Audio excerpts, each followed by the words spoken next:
Olha só, nós falaremos sobre o gêmeo evanescente. O que é importante você compreender sobre isso? Dentro das constelações sistêmicas, é comum, isso não quer dizer que todo mundo seja um gêmeo sobrevivente, tá? Então, vamos começar por aqui. E olha só, o que é importante a gente saber? Que tudo é informação para que nós possamos encontrar de fato qual que é a origem do problema do nosso cliente. Como que a gente consegue dar um novo sentido na vida dele, não é verdade? Então, justamente sobre isso, eu coloquei aqui, pegando tudo, gente, tudo.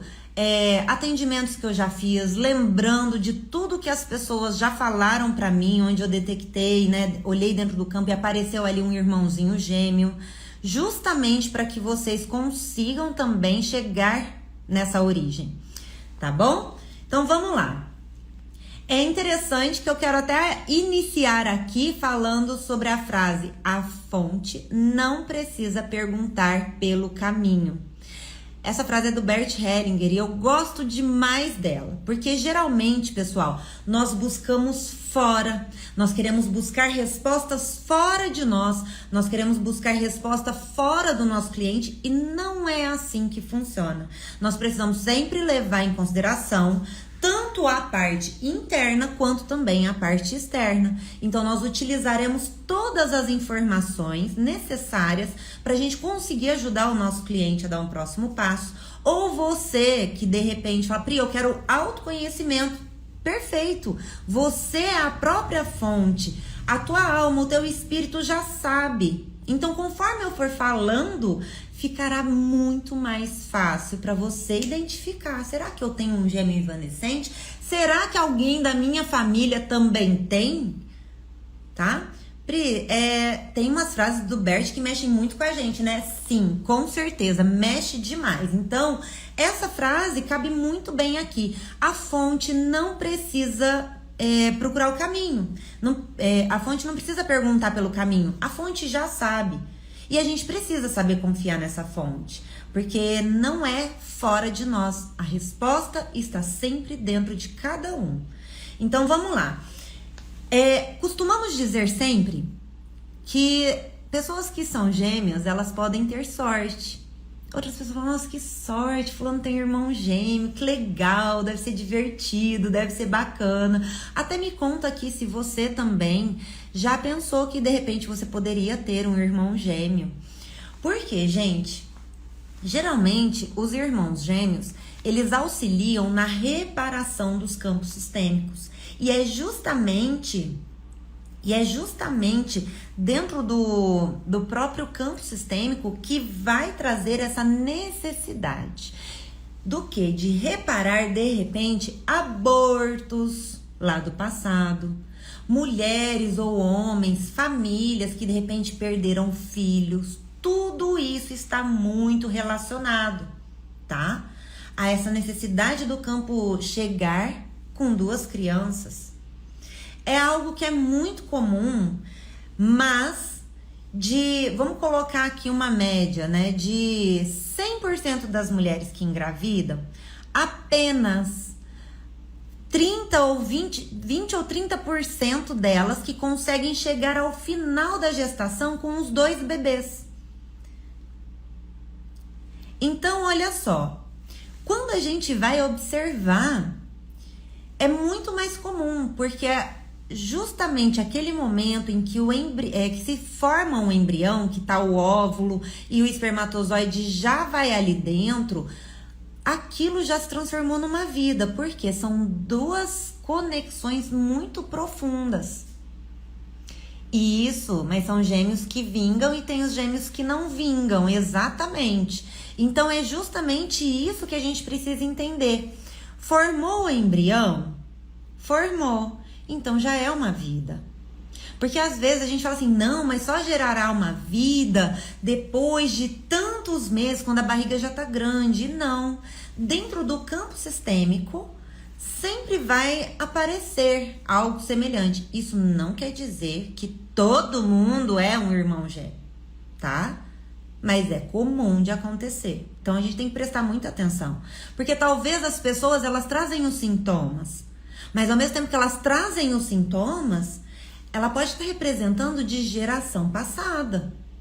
Então a gente não tem que colocar todas as vezes falando um irmão gêmeo. Não. Isso eu explico muito para vocês que são os alunos MOS. Então a gente não tem que colocar dessa forma e nós vamos sempre confiar em quem? No nosso cliente, tá? Então seguimos aqui.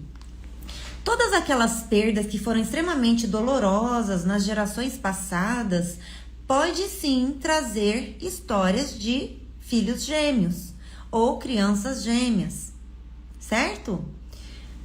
Lembra uma coisa que é muito interessante que eu já percebi, pode ser que você já tenha percebido talvez, mas olha só, vocês sabem o quanto que a Segunda Guerra Mundial impactou no mundo inteiro, não é verdade?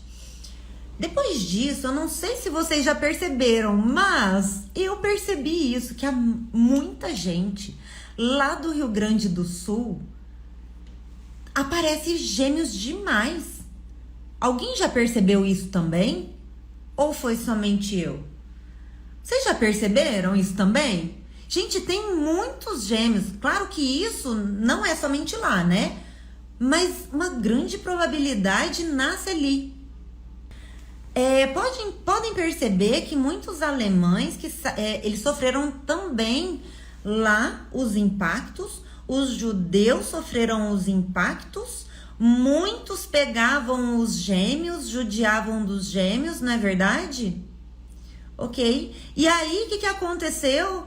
Quando a maioria vieram para cá, os judeus e os alemães também, vocês repararam o tanto que apareceu de gêmeos, principalmente na região sul? E lá é um lugar que como que fala? É uma colônia, né? Então isso faz com que a gente pense e perceba algo. Fala, peraí, existe algo além. Eles estão reparando algo. Talvez eles eram descendentes dos agressores que estavam lá na guerra e estão trazendo essa reparação através de gêmeos. Talvez eles são descendentes de judeus, não é? É muito incrível isso. Ok. Mas isso é só para vocês conseguirem, muito simples. Ah lá, a Maristela falando que é do Rio Grande do Sul, a Geninha. Isso, colônia alemã, então. Ou dos mortos, exatamente, pode ser. Porque, gente, um gêmeo evanescente, ele nada mais é do que um excluído no campo sistêmico. E o nosso campo é muito sábio. Ele vai fazer de tudo para reparar algo. Ele vai fazer algo para que sobressaia, ou se eles percebem que algo não vai se desenvolver de uma boa forma para o próprio campo sistêmico, o que ele vai fazer? Ele vai falar assim, eu preciso tirar esse daqui para que um sobressaia. Então, por isso que é muito comum a gente ver mulheres falando assim, nossa, tem duas célulazinhas pequenininhas no meu útero. Aí passa um tempo, elas falam assim, nossa, vingou só um, o outro não. Isso já é um gêmeo evanescente. E vocês podem perceber, não é para todo mundo. Mas, geralmente, essas mulheres, elas já trazem no instinto delas de colocar 2 nomes em um filho. Mas isso não significa que todo mundo que tem nome composto é filho, é irmão gêmeo. Entenderam? Isso não significa, mas são indícios. Mas seguindo aqui, lá, ó, minhas 2 últimas gravidezes aconteceu essa situação. Então, todas as vezes que acontece isso com uma mulher, isso significa o quê? Que houve um aborto e essa criança, ela passará a ter sensações ao longo da vida dela. E claro que eu separei essas sensações para que vocês compreendam, certo? Mas vamos lá, seguindo aqui. Então é importante você saber que existe gravidez múltipla, que é aquelas mulheres que tem trigêmeos, tem gêmeos, 4 gêmeos, tem a grávida de Taubaté, né? Enfim, tem 6 filhos lá que eu já não sei nem o nome, mas acontece. Nós temos também os gêmeos dizigóticos ou bivitelinos. O que significa isso? Gêmeos de células diferentes, que de repente foi gestado num dia, o outro no outro. Isso pode acontecer. Vocês nem sabem. Vocês gostam, né? Mas enfim, voltando, tem também o monozigótico ou univitelinos. O que isso significa? São dois bebezinhos que estão se desenvolvendo dentro de uma célula. Esses daqui ficam idênticos. Já os bivitelinos, eles são diferentes, certo? Ok, então baseado dentro disso, a gente já começa a trazer uma compreensão do que desenvolve uma criança, do que não desenvolve. Talvez as mulheres, elas fazem reposições hormonais e isso pode impactar. Isso pode influenciar. Ah lá, eu sou bivitelino, olha que legal. Bacana. Então a gente vai sempre perceber, tá? Tem os que desenvolvem e tem os que não desenvolvem. Esses que não desenvolvem são os gêmeos evanescentes. Porque eles não desenvolveram, eles ficaram ali, escondidinhos. Quais são os possíveis fatores físicos? Isso não significa que é para todo mundo, porque o campo sistêmico de uma pessoa buscará reparar de uma forma, de outro campo sistêmico buscará reparar de uma outra forma. Porém, quando ampliamos o nosso olhar, nós podemos observar até os teratomas. Alguém já ouviu falar do teratoma? Eles podem, não significa que é. Eles podem pontuar que sim, tinha um irmãozinho gêmeo ali. Talvez não. Uma vez me falaram dos teratomas, eu falei, gente, que é isso? Eu nunca vi isso. Eu nunca tinha visto, mas existe. Isso pode ser um indício de um irmãozinho gêmeo. Vi isso no campo sistêmico. Teratoma. Sim, o que é um teratoma, pessoal? Sabe quando vem a mulher fala, nossa, eu tô com dor no útero, eu tô com uma dor aqui no abdômen, e ali aparece pedacinho, aparece dente, às vezes tem olho. São os tumores, tipos de tumores, mas na verdade não. Ah lá, ó, eu soube que eu era gêmea na sessão de microfisioterapia. Legal, a micro também fala.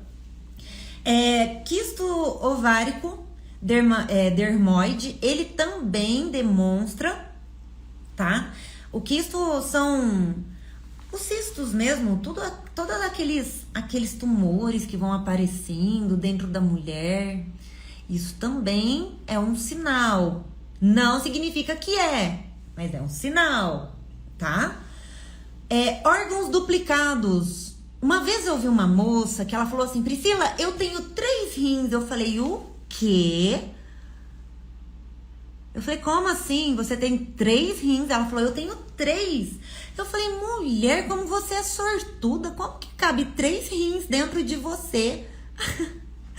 E ali, ela começou a mostrar, né? Ela começou a me falar, não, Pri, então, já me falaram, me perguntaram se eu não ia doar. Ela falou, eu não tenho coragem de doar. E com certeza, né? É dela, enfim.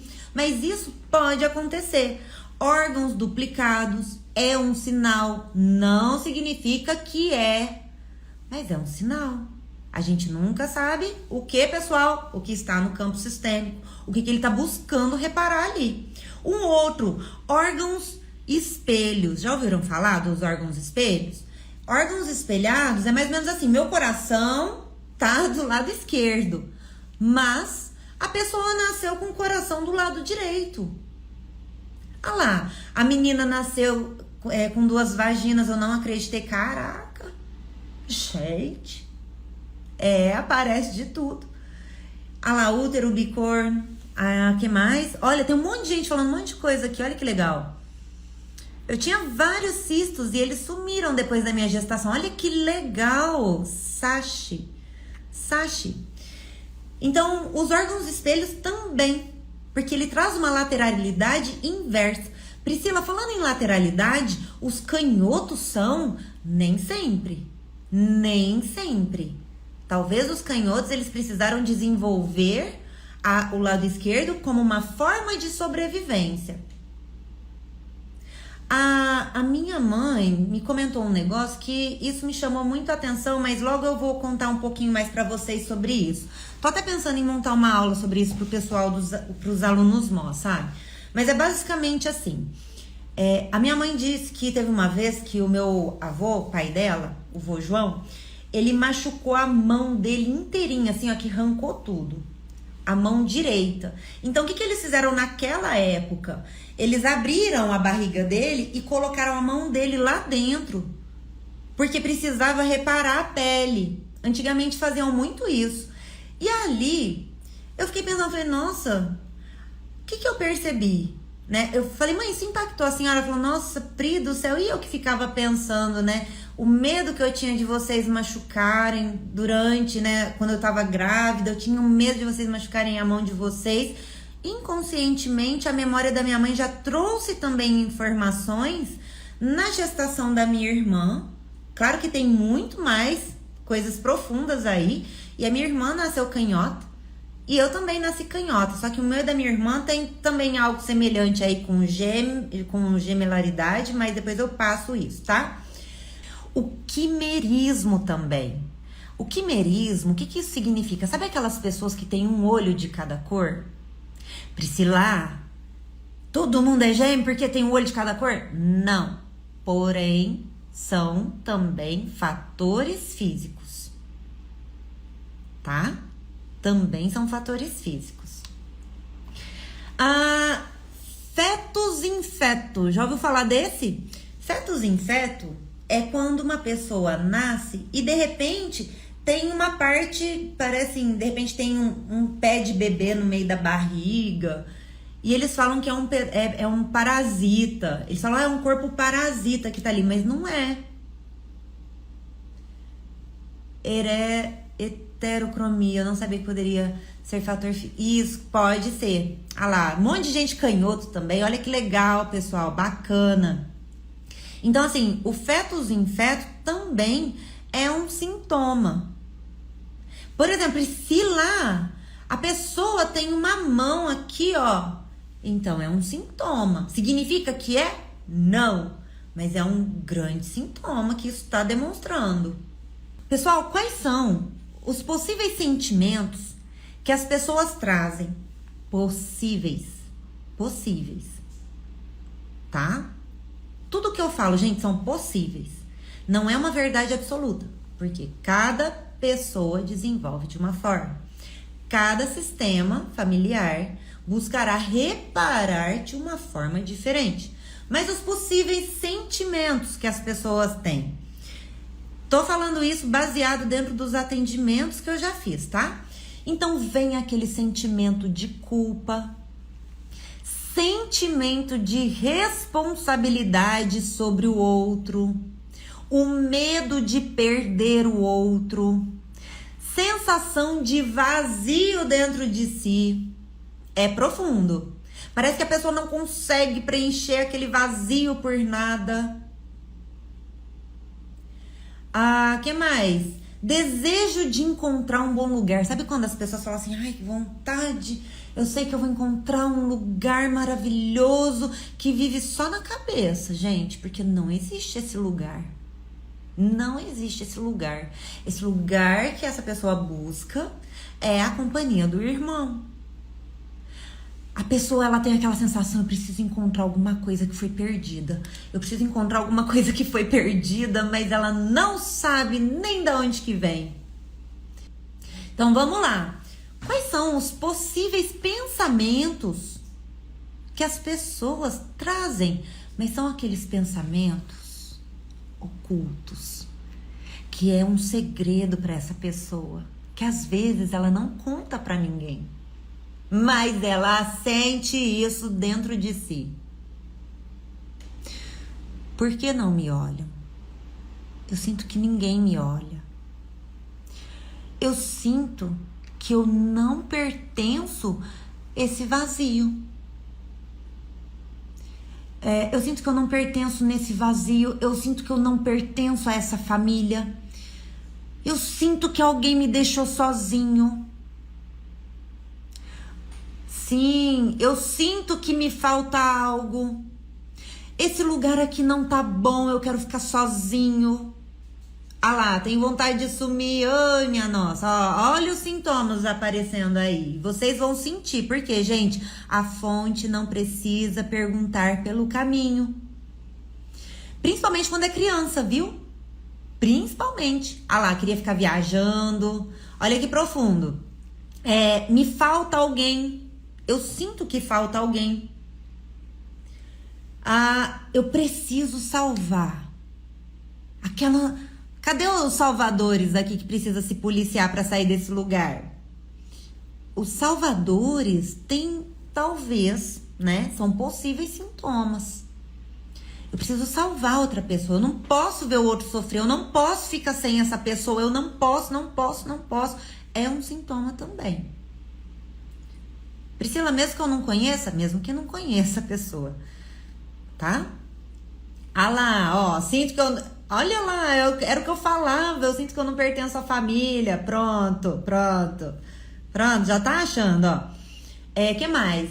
Eu carrego uma culpa que eu não sei nem de que se trata. É uma culpa que eu falo isso porque eu passei por isso também, sabe? É uma culpa que é mais ou menos assim, cara, eu não posso ser feliz. Eu tenho a sensação que se eu for feliz, eu vou estar traindo alguém. Olha só. Eu tenho 2 dentro de mim. Eu preciso alimentar. Parece que eu como por 2. Tenho 2 dentro de mim aqui. Que mais? Deixa eu ver. Eu preciso de um companheiro. Eu perdi meu parceiro. Eu perdi alguém. E eu preciso encontrar essa minha alma gêmea. Almas gêmeas está muito relacionado também com o gêmeo evanescente. Eu preciso de um parceiro, seja para eu sair, seja para eu jogar, seja para eu divertir, seja para eu estudar, seja para eu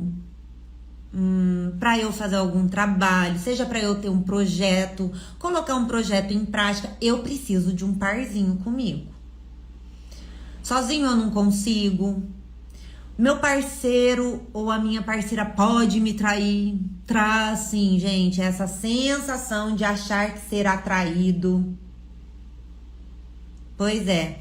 O relacionamento amoroso não flui e eu vou explicar. Porque isso também faz parte. Porque a pessoa que tem essa síndrome do gêmeo evanescente, ela é como se ela tivesse dentro dela a necessidade de estar com alguém que é como se fosse um irmão gêmeo, que ela busca em outra pessoa, só que internamente ela se sente tão companheira, tão amiga, tão nananã, que ela vai buscar um relacionamento fora.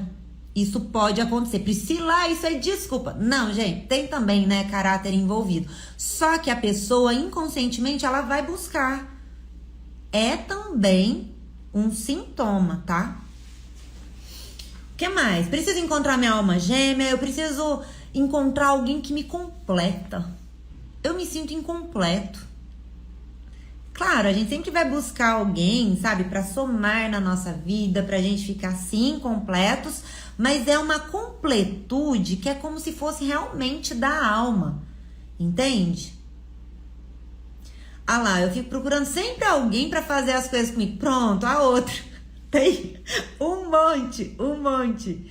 Pri, eu também me sinto fora do contexto da minha família. Eu digo que eu sou ET da minha família. O que é isso? Família maravilhosa. Ajuda a Verônica. Conta pra ela o que é isso. Sentir um ET. Geralmente estamos associados a alguém que foi excluído. Talvez um aborto também. Talvez um irmão gêmeo. Talvez você esteja mostrando através da sua forma também, né, alguém que foi excluído. Conflitos emaranhados que se apresentam nesses casos, geralmente, dificuldade para emagrecer. Por quê? Eu como por 2. Eu não vou emagrecer, gente. Eu preciso manter essa, né, robustez aqui. Nem sempre é isso, né, pessoal? Porque quando se trata da compulsão alimentar, pode ser inúmeros fatores. Porém, gêmeo evanescente é um deles também. Dificuldade para engravidar pode ser também um conflito. Falta de libido depois que nascem os filhos pode ser sim um sintoma. Por que pode ser um sintoma? Porque às vezes a mulher ou o homem olha ali, né, pro outro e fala assim, não, eu preciso buscar outra pessoa, que isso daqui já não me serve mais, sabe? Ela vem trazendo, mas é uma verdade muito oculta que passa dentro dos pensamentos dela. Geralmente, pessoas, né, que têm gemelaridade, não é para todo mundo, mas geralmente eles buscarão uma traição, ou estarão envolvidos em triângulos amorosos. Só que a falta de libido também está envolvido vários outros fatores. Gêmeo evanescente é um deles. Aí, olha que interessante, isso é até o meu próprio caso, que eu quero até falar para vocês, porque eu falo, nossa, é muito interessante porque vai trazer mais clareza ainda. Sobre a necessidade de reparação do campo. Lembra que eu falo para vocês que os campos sistêmicos que se relacionam? Então é justamente sobre isso. Olha que interessante. Eu descobri que eu sou uma gêmea sobrevivente. Tanto é assim que tem muitas coisas que vem mostrando, né? Por exemplo, eu sou 5 anos mais nova que a minha irmã mais velha. E ela é do dia 2 de agosto, ela é canhota, ela nasceu às 8 horas da manhã, eu tenho essa similaridade com ela. Dentro do campo sistêmico, ele é atemporal, mas eu nasci no dia 2 de agosto, também sou canhota, sabe? É como se eu fosse uma duplicidade da minha irmã. Porém, dentro de um campo sistêmico, dentro da família, é como se fossem irmãos gêmeos. Por exemplo, se você nasceu numa data igual de uma outra pessoa da sua família, é como se você tivesse ali simbolizando um irmão gêmeo na árvore genealógica, por reparação. E olha que interessante. O meu marido, eu tinha também esses sintomas, sabe? De achar, nossa, eu preciso encontrar alguém, eu busco alguém. E aí, meu marido, ele na verdade era para ser canhoto quando ele nasceu. Só que a vozinha dele, ela tinha aquele costume de bater na mão, falar que não podia escrever com a canhota. Lembra disso, amor? Sim. Você lembra? Porque às vezes ele não lembra, sabe? Eu sei mais da vida dele do que ele mesmo. Eu não lembro não. Mas você sabe da história, né? Que a vozinha contou? Uhum. Então, a vozinha dele, antes de morrer, ela me contou. E ela batia na mão dele para ele escrever com a destra. E o Tobias, ele é do mesmo dia do aniversário do meu sogro, que é o pai dele. Também traz essa simbologia, olha que interessante. Aí, o que aconteceu? Inconscientemente, eu buscava um irmãozinho gêmeo, uma irmãzinha gêmea. Inconscientemente, ele também buscava um irmãozinho gêmeo. E aí, olha só que interessante, gente. A gente se encontrou. E a gente é muito parceiro um do outro, sabe? A gente é muito confidente um do outro. Então, geralmente, quando dois sobreviventes, gêmeos sobreviventes, se encontram, inconscientemente, se eles não estão ainda conscientes, né, sobre essa similaridade, sobre essa necessidade de reparação, se não tiver essa consciência, pode ser que fica assim, falar, não, a gente se tornou amigo. A gente só se tornou amigo. Mas quando a gente toma consciência, a gente fala assim, nossa, que bacana. Nós temos algo muito além do que marido e mulher. Nós buscamos juntos reparar algo. Entenderam? Então fica mais claro para vocês dessa forma? Porque olha só, é justamente sobre isso que eu falo. São os próprios campos sistêmicos que buscam essa similaridade e eles se relacionam através de cada um de nós. Então, quando esses gêmeos sobreviventes se apaixonam um pelo outro, aí eles são aqueles amores, né? Todo mundo olha e fala, nossa, vocês são muito parecidos. Ou se não olha e fala, nossa, sei lá, parece até que vocês são irmãos. As pessoas têm essas sensações. São muito amigos, são muito companheiros, é muito um cúmplice do outro, sabe? Você deu o nome composto para Maria Augusta relacionado a algum irmão gêmeo? Ou foi só ocasião? Gente, foi ocasião. Foi ocasião, mas nada é por acaso. Nada é por acaso. Então é isso. E geralmente, quem é um gêmeo sobrevivente tem habilidade, principalmente para trabalhar em duas coisas. Tem essa facilidade. Ou, de repente, tem essa necessidade de trabalhar com duas coisas. Pode ser duas coisas aleatórias. Ficou mais claro pra vocês? Ah lá, é meu esposo, todo mundo pergunta se somos irmãos, tá vendo? Que bacana. Ficou claro pra vocês, família maravilhosa?